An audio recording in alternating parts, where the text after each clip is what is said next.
네, 오늘은 웨스트민스터 소요리 문답 38문 신자의 부활이라는 주제를 가지고 말씀을 나누겠습니다. 제가 나눠드린 교재 자료집 있죠? 이거 참조하시면 되고요.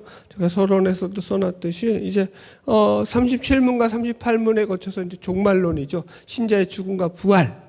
이 부분을 다루고 있고요. 그래서 이제 우리가 지난 시간엔 신자의 죽음에 대해서 다뤘고요. 그리고 오늘은 이제 신자의 부활에 대해서 다룹니다. 그래서 이게 37문은 좀 요약하자면 개인적 종말론이죠. 그러니까 이 개인의 죽음. 전쟁이 완전히 끝난 건 아니에요. 그런데 군대에서 이제 제대했다고요. 그 얘기하는 거라고 했죠. 그래서 이제 영혼의 불멸에 대한 얘기도 나눠드렸고요. 중간 상태. 그러니까 예수님이 재림하고 하셔가지고 다 이제 그때 부활한 몸으로 이 죽은 자나 산자나 다 새로운 몸을 입게 되는데 그 전까지는 이 죽은 자들의 영혼이 예수님 앞에 가 있다. 믿는 신자들의. 그래서 그 몸의 부활, 새로운 몸으로 부활 때까지 있는 상태를 중간 상태다라고 얘기했어요. 예, 그죠?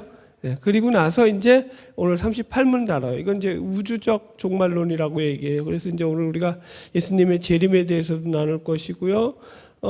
천년왕국에 대한 부분도 좀 나눌 거고요. 죽은 자의 부활과 최후 심판에 대한 부분들도 나눌 것입니다. 그러니까 사실 이단들이 다 여기서 나오는 거잖아요. 그러니까 잘 배울 필요도 있죠. 어쨌든. 자, 우리 들어가 볼게요. 38문 제가 읽고 답은 같이 읽겠습니다.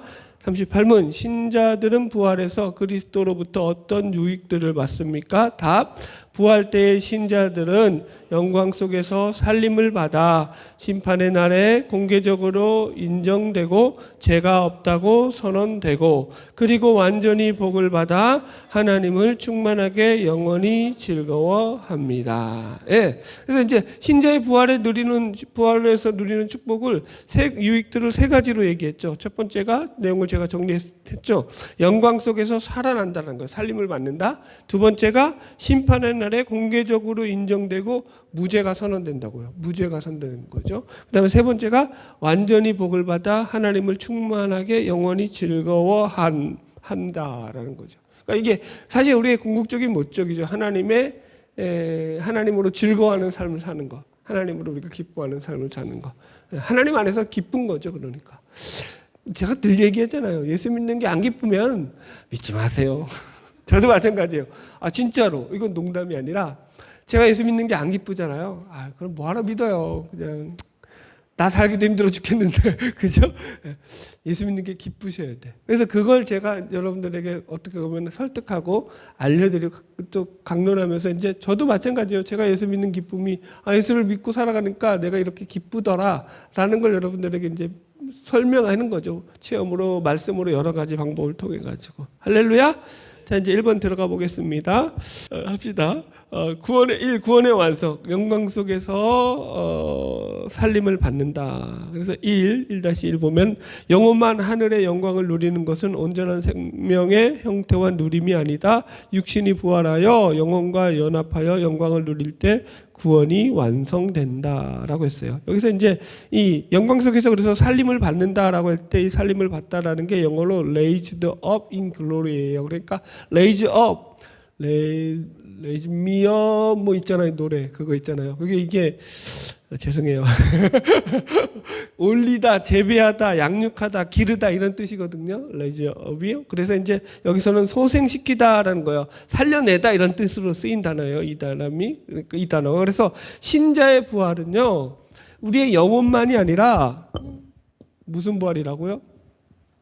영혼 플러스 뭐가 있어야 된다고요? 네. 영혼 플러스 몸의 부활이 있다고요. 이 몸은 그냥 옛날 몸이 아니라 신령한 몸이죠. 새로운 몸으로의 부활이 있다고요. 이게 가장 큰 첫 번째 된 신자의 부활의 특징이죠. 그게 영광스럽다는 거예요. 영혼만 부활하지 않는다라는 거예요, 여러분들. 이거 이상하게 생각하면 안 돼요, 여러분들.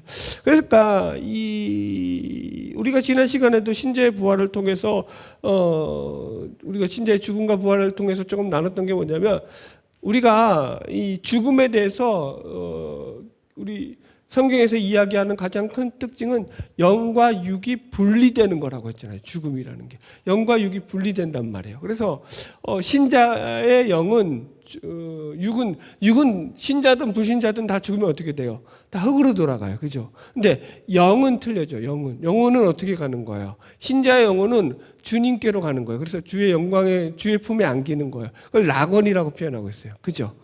불신자들은요. 음보로 가는 거죠. 주님과 떨어지는. 그러니까 지옥에 가기 전에 이제 들어가 있는 상태죠. 지옥과 유사할 거예요. 그죠?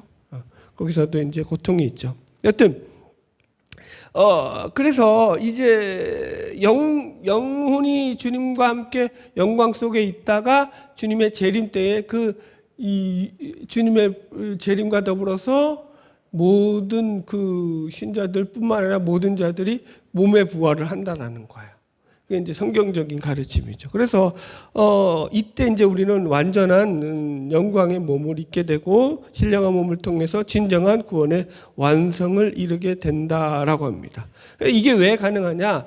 예수님께서 죽음에서 부활하시고 난 뒤에 부활의 첫 열매로서 그죠? 그 신령한 몸을 입고 예수님께서 부활하셨기 때문인 거예요. 아멘. 예, 그게 이제 그게 우리에게 증거죠. 예.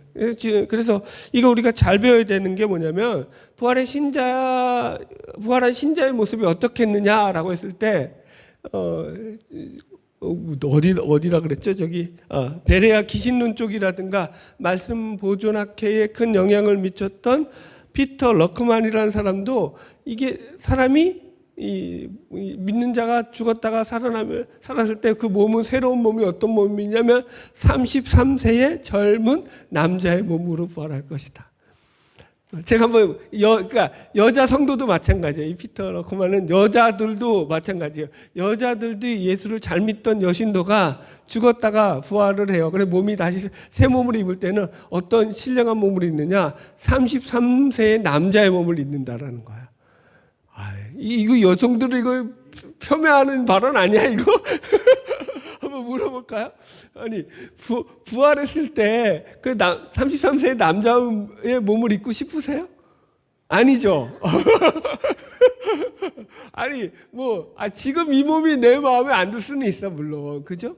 지금 육신의 이 몸이 마음에 안 들 수는 있지만 그렇다고 33세 남자의 몸은 완전한가? 이거 예수님이 33세에 부활했다. 33살에 부활했다라는 걸 가지고 이런 말도 안 되는 소리를 해대는 거죠. 그러니까 얼마나 참 우스운 얘기예요, 여러분들. 우스운 얘기 또 하나 해드릴까요? 이제 예수님 앞에 이제 어떤 사람이 섰는데 분명히 자기는 열심히 예수를 믿었는데 예수님께서 자기를 모른다 그런다는 거예요. 가만히 예수님이 한참 보더니 이게 원본하고 너 얼굴이 너무 다르다는 거야. 뭐 했다는 거야. 너무 많이 뜯어고쳐가지고 예수님이 못 알아봤다는 거 아니에요. 천국에 갔는데 적당히 뜯어고치시기 바랍니다. 예, 웃자는 얘기고요. 자, 두 번째 넘어갈게요. 그래서 부활한 신자에게 영광스러운 소망이다 이렇게 됐어요. 그러니까 부활한 신자의 몸에 대해서 고린도전서 15장에는 그 부활체가 썩지 아니하고 영광스러우며 강하고 신령하고 하늘에 속한 형상이다라고 우리에게 묘사하고 있어요, 여러분들. 그러니까 우리는요 아름다운 그런 형상으로 부활한다고요. 비록 정확하게 우리 부활에서 입은 그 신령한 몸이 어떤 몸인지는 몰라요. 정확하게 그게 딱 이런 몸이야라고는 안 나와 있어요. 그죠? 근데 물질계와 그죠? 물질계 밖에 그 어떤 그죠? 를 함께 누릴 수 있는 몸이라는 건 맞아요. 예수님이 그랬잖아요.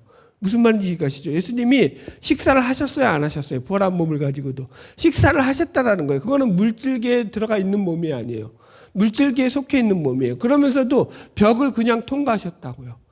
그죠? 제자들이 문을 닫고 있는데 그 벽을 통과해서 제자들 앞에 나타나셨다고요. 그거는 물질계를 초월한 몸이에요, 아니에요? 초월했죠. 그러니까 물질계도 포함되어 있지만 거기를 초월하기도 한단 말이에요. 예수님의 신령한 몸이.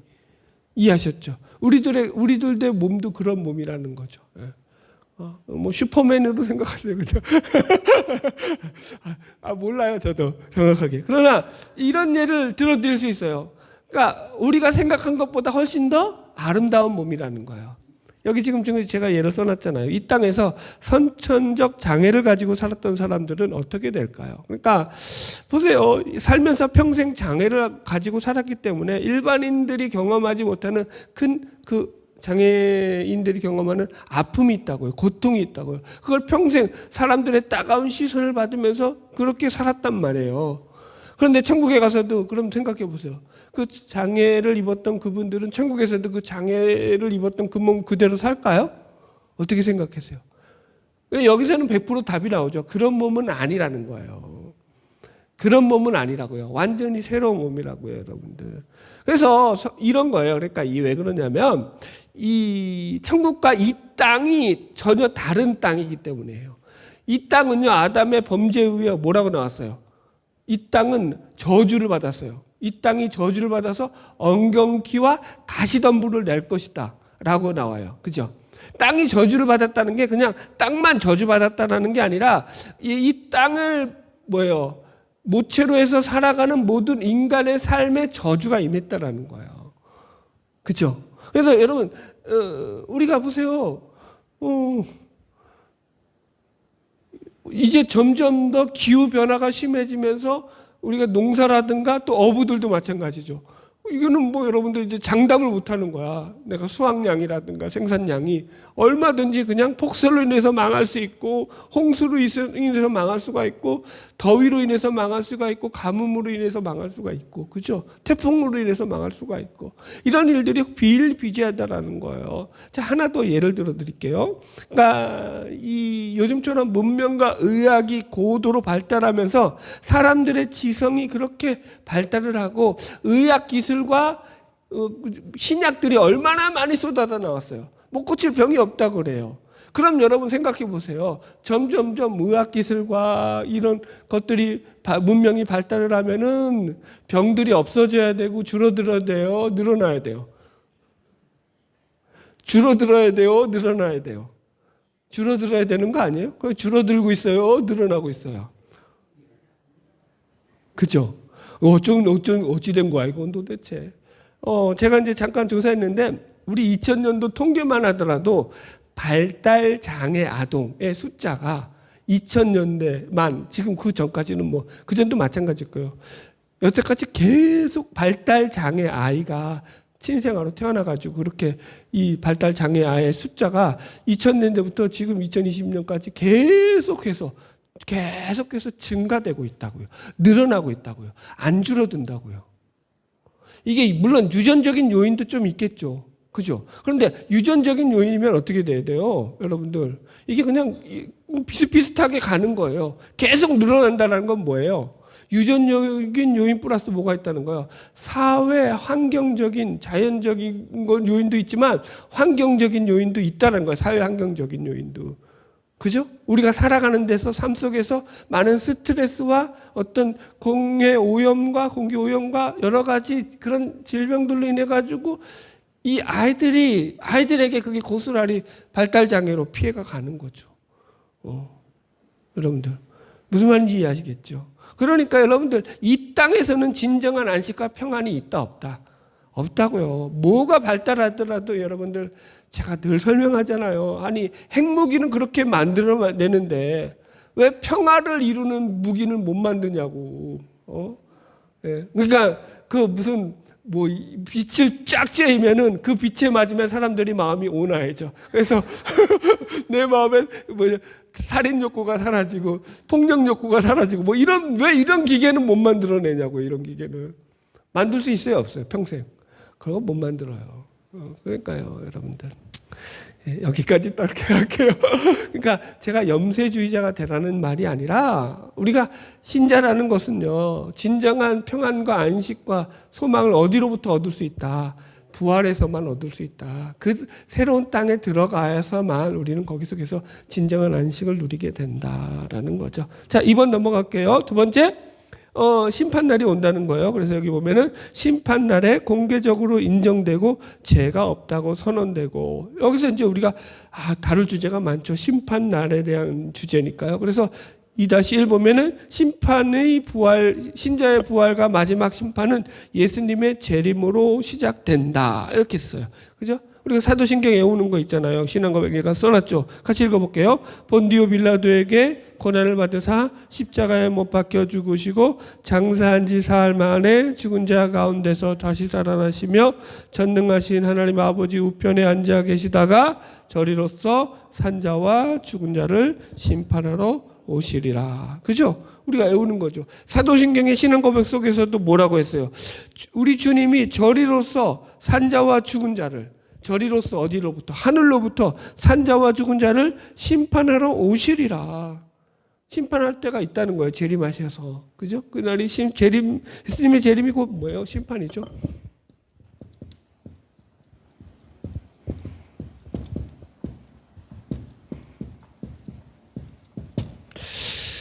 이것도 잘 배워야 돼요. 제가 이제 그래서 이 두 번째 예수님의 재림과 천년 왕국에 대해서 좀 얘기를 해드릴 텐데요. 우리 성경책 우리가 펴놨으니까 여기 요한계시록 20장 1절로 3절 일단 펴놓으세요.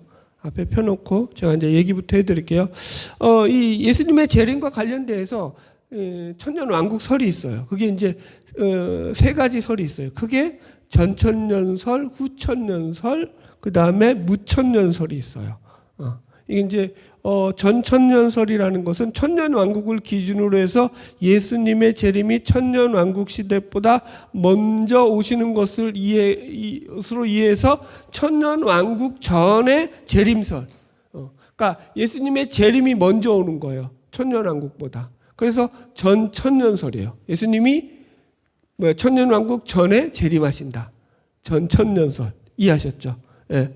그러니까 이게 전천년설이고, 그럼 후천년설은 뭐겠어요? 예수님이 재림이 천년왕국 뒤에 온다라는 거예요. 천년왕국이 먼저 오고 후에 천년왕국이 온다는 거. 그게 후천년설. 무천년설은 이건 문자적인 시간으로 해석해서는 안 된다. 진짜 천년의 시간이 아니다. 이 천년의 시간은 우리가 예수님의 초림부터 재림까지의 정기간을 상징하는 기간으로 보는 거예요. 이게 오늘날 대부분의 개혁주의 신학자들이 보는 관점이에요. 그래서 이 천년이라는 숫자는 어떤 거냐면은 상징적인 숫자예요. 요한계시록의 숫자들이 다 상징적이에요. 그걸 진짜 14만 4천이라고 14만 4천 명류로 보면 돼요, 안 돼요? 그러면 구원파가 되는 거예요. 신천지가 되고. 그러면 안 돼요. 아주 참 재밌죠? 예. 그래서 이거 예를 들어서 천이라는 것은요, 숫자가 가장 많은 숫자라는 개념이 있어요, 그 당시에. 오늘날에는, 옛날에는 우리가 억이었잖아요. 지금은 이제 억에서 어디로 갔죠? 조로 갔죠. 예. 이제는 억대 부자는요, 부자가 아니에요. 조쯤 가야지, 부자다 이러잖아. 열받죠, 우리는. 하여튼, 그죠? 그 다음에, 이 천이라는 숫자는 10의 세제곱이에요. 그래서 10이라는 게 완전수라고 했잖아요. 완전수를 세 번 곱하니까 뭐가 되는 거예요? 3도 신의 숫자잖아요. 하나님의 숫자. 성부, 성자, 성령. 그죠? 그래서 이 10의 세제곱이라고 해서 이게 인간의 관점이 아니라 하나님의 관점에서 하나님의 계산법으로 했을 때 그 날수가 꽉 찬 날수다라고 해가지고 천년왕국이라고 한다고요. 예수님의 재림은 언제 온다고요? 하나님이 우리를 구원하시기 위해서 우리에게 구원을 허락하셔서 하나님의 심판을 참고 기다리시다가 결국 하나님의 시간이 꽉 찬 그날에 오신다고요. 그래서 천년왕이라고요. 천년왕국. 예. 그러니까 이걸 잘 배워야 되는 게 조금 더 설명을 해드릴게요. 예를 들어서 이 천년설이죠. 전천년설을 주장하는 중에서 이제 극단적 세대주의자라고 불리는 사람들이 있어요. 그러니까 세대주의자들은 그래도 완전한 이단이라고 얘기는 하는데 보수 진영에서 세대주의자들이 많아요. 그런데 극단적 세대주의자는 거의 이단이라고 얘기를 해요. 그래서 무슨 얘기냐면은 예수님이 재림하고 나서 심판이 오고 그래서 사람들이 이 땅에서 천년 동안 왕노릇한다라는 거야. 예수님이 재림을 했어요. 그리고 나서 이 천년 동안 그 예수님과 함께 이 땅에서 이 신자들이 왕노릇하는 세상이 온다는 거예요. 그게 천년 왕국이라는 거예요. 그리고 나서 마지막 전쟁이 일어난다라는 거예요. 아마겟돈 전쟁이라고 하고 또 곡과 마곡의 전쟁이라고도 하고요. 근데 사실은 이게 그러니까 얼마나 무서운 얘기냐면요. 제가 하나하나 이제 제가 여기에 대한 비평을 해드릴게요. 이게 그래서 자꾸 이런 전천년주의자들은요, 지금도 마찬가지예요. 신사도주의자들도 그렇잖아요. 세상에서 뭘 누리는 거예요? 세상에서 왕노릇 하려고 한다고요. 미국이 그렇죠. 크리스찬들이 뭐 하는 거예요? 세상의 정치와 경제를 쥐어 잡아야 되는 거예요. 권력을 잡고 세상에서 자기들이 이 땅에 하나님 나라를 임하게 할 거라는 거예요. 성경적으로는 어떻게 해요? 요한계시록은 그렇게 해요? 아니요. 세상은 여기서는 멸망받아요. 세상은 하나님 나라가 아니라고요. 이 땅은 새하늘과 새 땅이 임할 거라고 얘기하고 있다고요. 이게 다 그러니까 전천년설과 연결되어 있다고요. 이 땅에서 왕국을 실현시키겠다고요. 이 땅에서 권력을 차지하고 이 땅에서 우리가 문화 혁명을 일으켜가지고 문화적으로도 이 땅에서 지배를 하면서 살아간다라는 거예요. 여러분 이게 얼마나 지금도 마찬가지예요. 여러분 언제 옛날에 그죠? 이 노예들 삼으러 갔을 때 아프리카라든가 그죠? 동남아시아 지역에 이 아시아 지역에 노예 제도를 만들었던 그 장본인들이 다 누구예요? 기독교인들이에요. 왜 그랬다고요? 지금 이런 논리를 하는 거예요. 자기들은 그죠? 하나님의 그 신성한 그런 문명을 받아들인 자들로서 저 미개한 것들을 어떻게 해야 되는 거예요? 가르치고 다 변화시켜야 되는 거예요. 이런 황당한 주장이 어디 있어요? 지금도 마찬가지라니까요, 여러분들. 그래서 이게 참 잘못됐어요. 자, 조금만 설명할게요. 자, 이게 왜 그러냐면은 이 요한계시록을 시간적 개념으로 보기 때문에 시간적 개념으로 여기 보면은 요한계시록 19장 11절 한번 봐보세요. 이게 이제 예수님의 재림으로 보는 거예요. 같이 읽읍시다. 요한계시록 19장 11절 시작. 또 내가 하늘에 열린 것을 보니 보라 백마와 그것을 탄 자가 있으니 그 이름은 충신과 진실이라 그가 공의로 심판하며 싸우더라.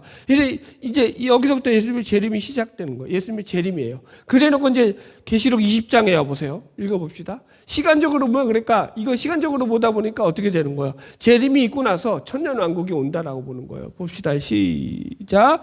또 내가 보매 천사가 무저갱의 열쇠와 큰 쇠사슬을 그의 손에 가지고 열쇠로부터 내려와서 영을 잡으니 곧 옛뱀이요 마귀요 사탄이라 잡아서 1000년 동안 결박하여 무저갱에 던져 넣어 잠그고 그의 임봉하여 1000년이 차도록 다시는 만국을 미혹하지 못하게 하였는데 그 후에는 반드시 잠깐 노일이라 이렇게 나와요. 그래서 여기서 보면은 마귀가 1000년 동안 어떻게 되는 거예요? 결박돼가지고 갇혀 있는다고요, 무저갱에. 그죠? 그래서 이 1000년의 기간을 천년왕국이라고 하는 거예요. 예수님이 재림하시고 나서, 그런데 그러다가 여기 이제 7절 보세요. 시작. 1000년이 참에 사탄이 그 옥에서 놓여 나와서 땅과 사방 백성 곧 곡과 마곡을 미혹하여 모아 싸움을 붙이리니 구수가 바다의 모래와 같으리라 해가지고 이게 이제 최후의 전쟁인 곡과 마곡의 전쟁이다 이렇게 이제 해석을 하는 거예요. 전천년주의자들이 이거 시간순으로 보니까 요한계시록 시간순으로 보니까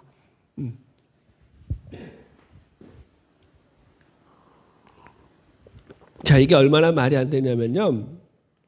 예수님이 재림하면은 심판의 날이란 말이에요. 심판이 끝나는 거예요. 최종적인 심판이 끝나는 거거든요. 그건 이제 조금 이따 얘기할게요. 그런데 지금 이런 식으로 해석하면 뭐가 되냐면 예수님이 재림을 했는데도 싸움이 끝난 거예요? 안 끝난 거예요? 안 끝난 거예요. 계속 예수님이 한 번 승리를 했는데 완전한 승리는 아니야. 그러다가 또 뭐 어쩌든지 또 풀려가나. 마귀가 또 풀려나. 그래가지고 또 세력을 모아. 예수님은 그때 세력을 모으는데 또 아무 힘도 못하고 계셔. 그러다가 한 번 더 싸워서 결국 승리를 한대. 어떻게 되는 거야? 예수님의 재림으로 끝이에요? 난장판이네요? 죄송해요. 표현을 너무 거칠게 해서. 전천년주의자들의 문제가 이거라니까요. 성경은 그렇게 얘기하고 있지 않거든요, 여러분들. 그러니까 왜 그러냐면 요한계시록을 시간순으로 보는 그런 오류를 범하기 때문인 거예요. 요한계시록은요, 이게 시간순으로 배열한 게 아니에요, 이게. 이걸 갖다가 이제 제가 써놨죠, 여기. 요한계시록의 4번 기록 방법 해가지고 이걸 수사학적으로 정강법이라고 하거든요. 같은 사건을 다른 시각의 관점에서 점점 더 강화시켜 나가는 거예요, 여러분들. 그러니까 이런 거예요. 제가 예를 들어 볼게요. 이 요한계시록을 제가 뭐 강의한 게 없구나, 이거 녹화한 건 없구나, 제가 동영상은 없으니까 그냥 들으세요. 아, 자료가 있으면 되는데 옛날에 하긴 했어요, 우리 그냥. 여튼 일곱 인, 일곱 나팔, 일곱 대접의 재앙이 나오잖아요, 요한계시록에. 아시는 분은 그냥 끄떡거렸어요. 하여튼 그런 재앙이 있구나. 일곱 인, 일곱 나팔, 일곱 재앙의 대접의 재앙이 나오거든요. 근데 세 가지 재앙이 다 7개씩 나온단 말이에요. 그죠? 이걸 시간속으로 이해하면은요, 어떻게 되냐면은 지구는 한 10대 번 멸망해야 돼요. 이걸 시간속으로 보면은. 예. 멸망하고 또 멸망하고 또 멸망하고 또 멸망하고 또 멸망당하고 그렇게 나온단 말이에요. 그 개념이 아니라 이게 보세요. 아까도 얘기했잖아요. 3번이 강조되는 거예요. 7번도 7의 숫자도 3 더하기 4잖아요. 이거 그냥 상징적인 숫자예요. 그래서 이게 완전하다는 개념이에요. 다 7도 완전, 10도 C는 꽉 찬 수, 7은 완전수, 3은 하나님의 수, 3과 4, 하늘의 수와 땅의 수가 더해진 거. 그게 7의 수. 7번의 재앙이 3번 일어났다. 그럼 뭐예요? 그 재앙이 확실하다는 거예요. 하나님의 재앙이 심판이 분명하다는 거예요. 그런데 그러면서 각 재앙마다 특징이 있다고요. 특징. 그래서 이걸 갖다가 보세요. 7인의 재앙에서는요. 어떤 심판의 재앙들이 나오냐면은 예를 들어 가지고 질병이라든가 전염병이라든가 기근이라든가 전쟁이라든가 우리가 출애굽기에서 봤던 그 10가지 재앙들 있죠. 그런 재앙들의 내용이 나와요. 그래서 너희들에게 이런 재앙이 있을 거야 라는 재앙에 대한 어떤 그 내용들을 쭉 소개를 해요. 그리고 나서 이제 일곱 나팔로 가면요, 재앙의 내용들보다는 이 재앙을 일으키고 있는 원인자죠, 사탄과 그의 졸개들의 정체들을 이제 서서히 밝혀내요. 일곱 나팔의 재앙에서는요. 그러다가 마지막 일곱 대접의 재앙, 마지막 일곱 대접의 재앙에서는요, 끝판왕이 나와요. 이제는 다 끝내버리시는 거예요. 바다에 있는 생물을 다 죽이시니라. 이런 식으로. 이해하시겠죠? 그러니까 최종적인 그러니까 완전한 심판에 대한 그런 것에 강조점을 둔다고요. 자, 제가 이걸 좀 더 쉽게 설명할게요. 어떤 사건이 일어났어요. 그런데 이 사건을 바라보는 관점과 시각에 따라서 다르게 바라볼 수 있는 거예요. 요한계시록이 그렇게 쓰여진 거예요. 자, 예를 들어 볼게요. 어떤 사람이 오토바이 타고 가다가 교통사고가 나갔어요. 그래서 병원에 입원했어요. 근데 이 사람은요, 이 피해자의 입장에서는요, 자기가 이 당한 사고에 보는 시각이 매우 한정적이에요. 갑자기 차가 와서 자기를 들이박은 것으로 생각한단 말이에요. 자, 그러면은 그건 이제 피해자의 입장이죠. 그죠? 그러면 옆에서 지나가던 차가 그걸 봤다고 합시다. 옆에서 지나가던 차가 이 오토바이와 뒤에 따라가던 차가 박는 걸 봤어요. 그럼 보세요. 이걸 봤을 때 옆에서 지나가는 차는 어떻게 볼 수가 있냐면은, 저 오토바이는 너무 천천히 들어오는 거야. 이게 깜빡이를 켜고 시선을 바꾸는데 너무 천천히 바꾸다 보니까 뒤에 따라가는 차가 그걸 어떻게 되는 거예요. 제대로 이제 그걸 갖다가 이제 주시를 못한 거죠. 그래서 사고가 날 수 있단 말이에요. 그죠? 그런데 이제 더 정확한 건 뭐예요? 그 사고 난 차에 달린 블랙박스를 딱 보면 거기 속에서는 사고의 원인이 이 오토바이가 왔다 갔다 한 거예요. 왔다 갔다. 그래서 박은 걸로 나와요. 자, 그럼 보세요. 똑같은 사고지만은 관점에 따라서 다 다를 수 있는 거죠. 무슨 말인지 이해하시겠어요? 설명이 왜 이렇게 못하지? 그래도 대충은 이해했죠. 사고는 같은데, 현상은 같은데, 그걸 바라보는 시각에 따라서, 관점에 따라서, 제3자의 입장에 따라서, 그죠? 다를 수 있는 거예요. 그리고 요한계시록이 그렇게 기록되어 있다고요. 그런 차원에서 지금 정강법이라는 말을 쓰거든요. 수사법으로. 그래서 지금 여기서 또 마찬가지라는 거예요. 이게 그냥 시간적으로 지금 재림했는데 또 이게 예수님이 무적에게 가뒀다가 또 천년 동안 풀어주고 가둬 있다가 또 풀어나고 그런 개념이 아니라는 거죠. 그래서 현대 신학자들은 대부분 무천년설을 그렇게 지지하고 있다. 그러니까 초림부터 재림까지의 시간을 갖다가 뭐라고 한다고요? 천년 왕국의 시간으로 본다.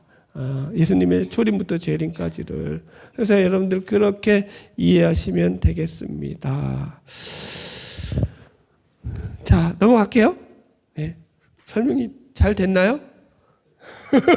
좀 어렵죠? 이거 쉬운 내용은 아니에요. 여튼간에. 그래도 이거 갖고 워낙 이단들이 울고 먹는 것들이 많으니까. 예, 자, 넘어갈게요. 3번 조심해야 될 종말론, 시한부 종말론 첫 번째. 그래서 그날과 그때는 아무도 몰라요.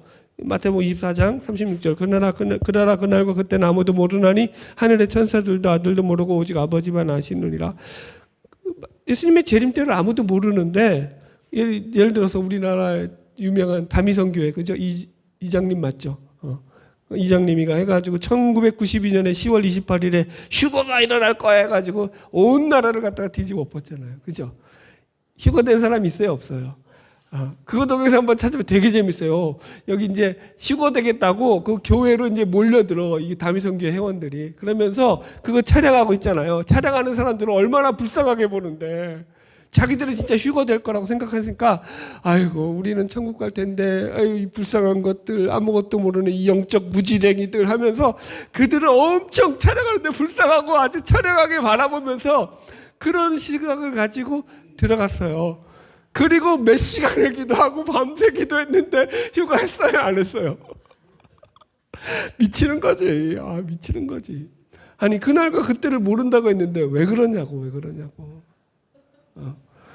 여기 재밌는 거 하나 더 체크해놨어요. 여호와의 증인에게는요 1914년이라는 교리가 있어요. 왜냐하면 1914년도에 예수님께서 하늘 왕국에 보이지 않게 영으로 재림하셨다라는 거예요.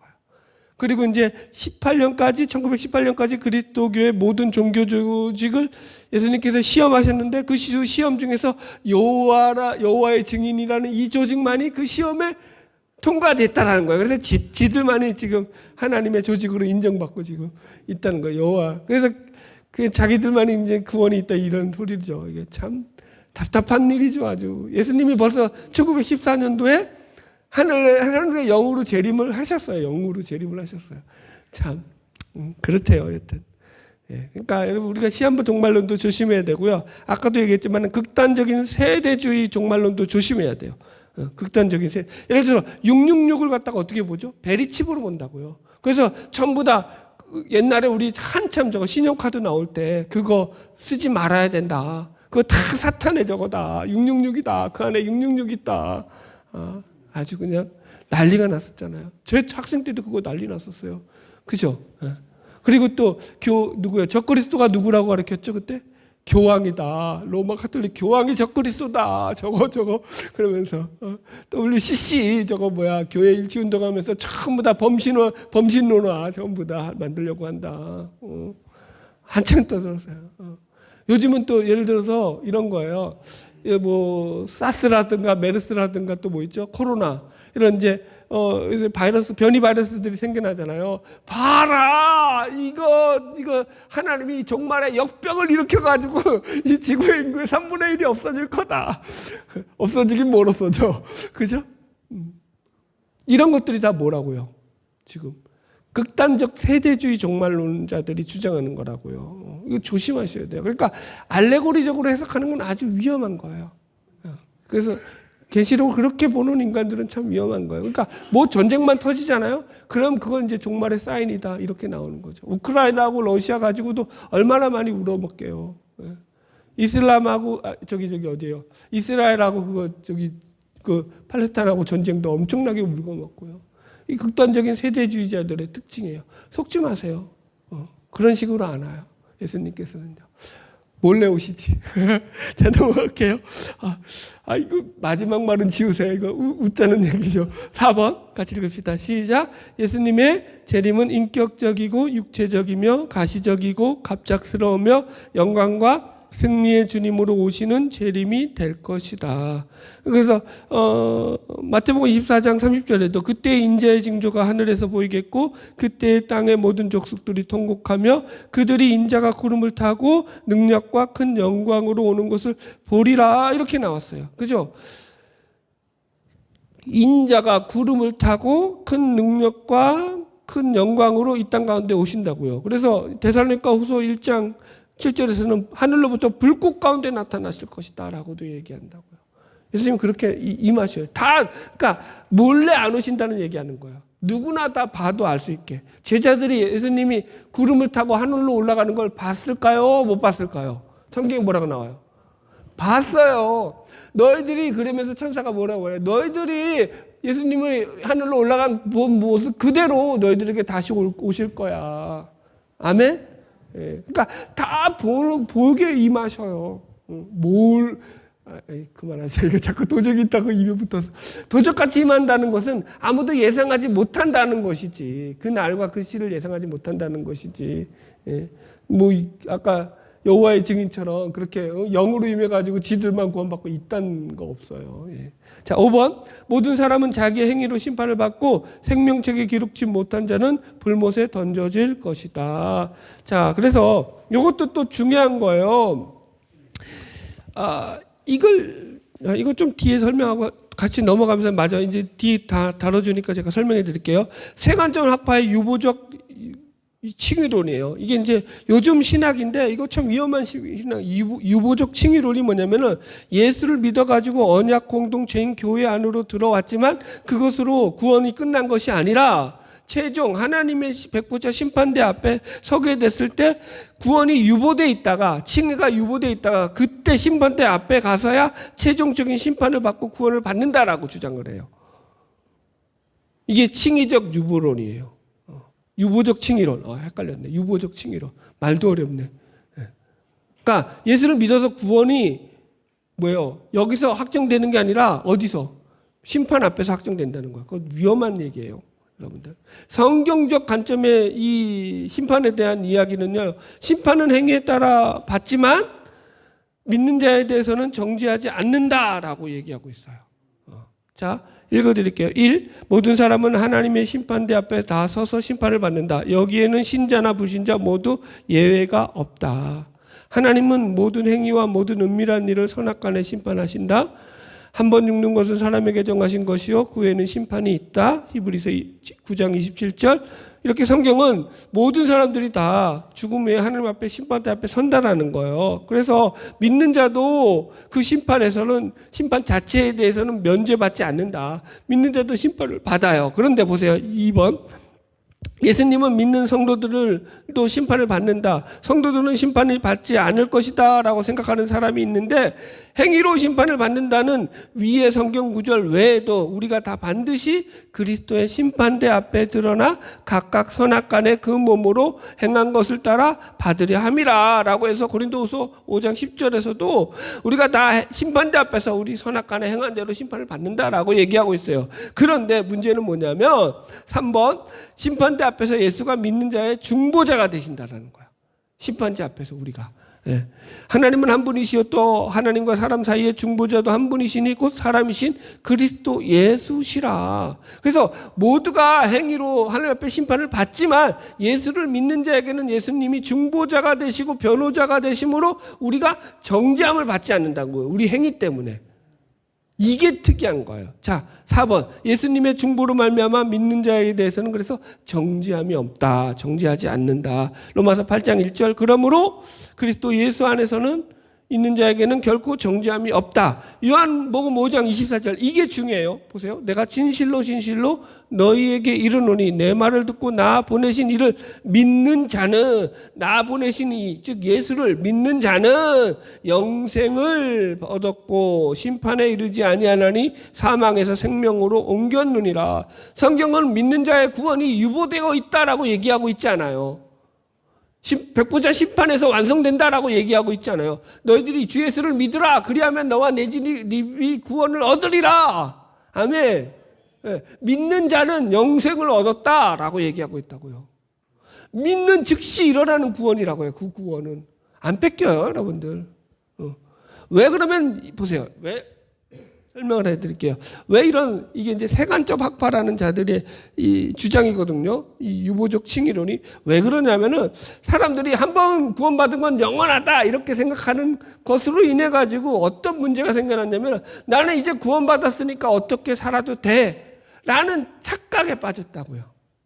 많은 신자들이 그래서 예수를 믿으면서 내가 예수를 믿기 때문에 나는 죽어도 이제 무조건 천국에 가. 천국 티켓은 따놓은 당상이야 라고 생각하면서 그 삶이 예수 믿는 자의 삶의 본이 되는 모습을 살지 못하더라는 거예요. 이게 문제라는 거죠, 이게. 그러니까 삶이 엉망이니까 그런 잘못된 비신앙적인 생활을 하면서도 자기가 예수 믿는다는 사람들이, 그러니까 신자의 신앙과 삶의 모습이 너무 뭐예요?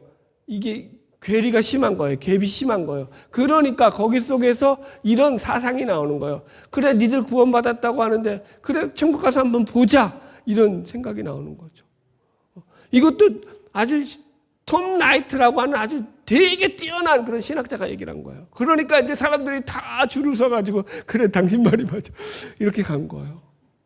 근데 이게 어떻게 보면 경종을 울리는 거죠. 오늘날 시대가 예수를 믿는 이 믿음에 대한 경종을 울린 거죠. 예수를 믿는다고 하면서 구원이 보장된 것이라고 하면서 삶은 자기 마음대로 살아가는 이 잘못된 신자의 삶에 대한 경종을 울리는 거죠. 근데 여기는 상당히 위험하죠. 행위구원적인 것도 사실은 약간 냄새가 날 수 있는 거예요. 이렇게 가면은요. 네 똑바로 살아야지 구원받아. 그 소리하고 뭐가 달라요? 그죠? 그 소리 아니에요. 우리의 구원은 내가 똑바로 살아서 받을 수 있는 게 아니라 그분의 은혜로 말미암아 받은 거다. 그래서 그 은혜 가운데 살면 그 행위가 은혜 가운데서 늘 우리가 그 은혜를 붙잡고 살기 때문에 방탕한 길로 가지 않게 된다라는 것이 신앙이고요. 자, 넘어갈게요. 어디까지 했죠? 네. 3번 할 차례죠. 영복. 완전히 이 복을 받아 하나님을 충만하게 영원히 즐거워한다. 그래서 3-1 의인들은 주님께서 예비하신 새하늘과 새 땅에서 그리스도와 함께 영원히 거주할 것이요. 그래서 우리는 그 새하늘과 하나님께서 예비하신 새하늘과 새 땅에서 영원히 우리가 거하게 된다. 그래서 새 예루살렘이라고도 얘기하고요. 신약에서는요. 그죠? 그래서 우리가 거할 땅, 새하늘과 새 땅, 새 예루살렘의 성에서 우리가 이제 신자가 새로운 삶을 살게 되고, 우리가 아까 성경에서도 읽었듯이 그곳은 다시는 눈물이나 고통이나 그죠? 곡하는 것이 있지 않다. 아픔도 다 지나갔고 슬픔도 다 지나간 곳이다 라고 우리에게 안식과 평안을 주고 있습니다. 자, 오늘 우리가 이 신자의 부활에 대해서 나누었습니다. 여러분, 우리가 부활을 생각해서 부활에서 우리가 얻어야 될 교훈들은 참 많이 있습니다. 예를 들어서 아까도 얘기했지만 심판은요 모든 자들에게 있다라는 거예요. 이게 참 우리에겐 고마운 일이죠. 세상에 여러분들 심판이 없으면 악인들은 어떡할 거예요? 그죠? 악인, 저 악당들, 저 지금도 악하게 사는 인간들이 얼마나 많아요. 세상에서 부조리하고 부정과 부패를 저지르면서도, 그죠? 뻔뻔하게 얼굴 들고, 자기는 의인임네, 자기는 선함네 하면서 살아가는. 그래서 시편의 기자는 그런 악인들의 모습을 보면서 내가 거의 넘어질 뻔하였다. 저것들은 죽는데도 그 죽음조차도 무덤이 평안하더라. 막 그러면서 뭐라 그러잖아요. 그죠? 아사베시에서. 여러분 보세요. 악인들의 장례식 가보세요. 얼마나 거창합니까? 막 그냥, 그죠? 꽃다발을, 하완들을 막. 근데 여러분들 뭐가 있다고요? 최후 심판이 있다고요. 그분이 심판이 있다고요. 그래서 여러분들 세상에서는 그렇게 자기 멋대로 잘 살았을지 모르지만 여러분들 하나님 앞에 섰을 때 그건 영벌에 이루는 거예요. 그게 여러분 공평하지 않나요? 우리가 이렇게 사는 것에 대한 보답이 반드시 있어야 되지 않을까요? 여러분들. 세월호 이야기하고 마칠게요. 그때 이제 어떤 이제 세월호에서 자식을 잃었던 어머니가 그렇게 이제 시를 써가지고 낭독을 하는 거예요. 이분은 이제 하나님을 믿는 사람은 아니에요. 그런데 그렇게 낭독하는 거예요. 내가 하나님을 믿지는 않아요. 하나님을 잘 몰라요. 그러나 정말로 하나님이라는 분이 존재하신다면은 이런 참사를 일으킨 그 악한 자들에 대해서 심판을 하셔야 되지 않겠습니까? 심판하실 거라고 자기는 생각한다라고 얘기를 해요. 그거죠. 여러분, 하나님의 심판이 있다라는 게 우리에게 부활이 가진 가장 첫 번째 소망이고, 두 번째 소망은 뭐죠? 우리 신자는요, 영원한 복락을 누린다는 거죠. 이 부활이 우리에게는 또 영원한 복락이 있다는 거죠. 우리가 거할 처소가 있다는 거예요. 아름다운 집이 있다는 거 아니에요. 그 집이 어떤 집이라고요? 하나님께서 예비하신 집이라고 표현하고 있어요. 친히 우리를 위해서 예비하신 집이라는 거예요. 그래서 그곳에서 우리는요, 모든 것 가운데서 그걸 새 하늘과 새 땅이라고 표현하고 있고, 새 예루살렘 성이라고 표현하는 것을 통해 가지고 우리는 그것이 아주 새로운, 그죠? 우리의 삶에 영원한 복락을 누릴 수 있는 그런 만족과 안식과 평안을 누릴 수 있는 곳이다라는 것을 우리가 확인할 수 있는 거죠. 여러분들 기대하세요. 기대하셔도 돼요. 이 땅 가운데 좀 힘들게 살더라도 살자고요. 뭐 잘 살아보자고요. 뭐 얼마나 남았어요. 뭐 이게 너무 제가 기질이 이래서 죄송해요. 빨리 죽자 이건 아니에요. 그런데 하여튼 그래도 이 땅에서 잘 살아야 될 거 아니에요. 잘 사는데 삶의 소망을 이 땅 가운데 두지는 마시라고요. 삶의 소망을 어디다 두시라고요? 하나님 나라에 두라고요. 그 영원한 나라에 두라고요. 그리고 잘 버티시라고요. 오늘 하루 잘 버티셨어요. 내일 하루도 잘 버티세요. 그리고 하루하루 살아나가세요. 그리고 하나님 앞에 섰을 때 하나님 나 잘했죠? 하고 그냥 하나님 품에 안기면 되는 거죠. 거기서 우리가 왕노릇하는 것은 아까 말했듯이 세대주의자들이 말하듯이 이 땅에서 왕노릇하는 게 아니라고요. 이 땅이 아니라고요. 이 땅에서 왕노릇이 아니라고요. 그 영원한 나라에서.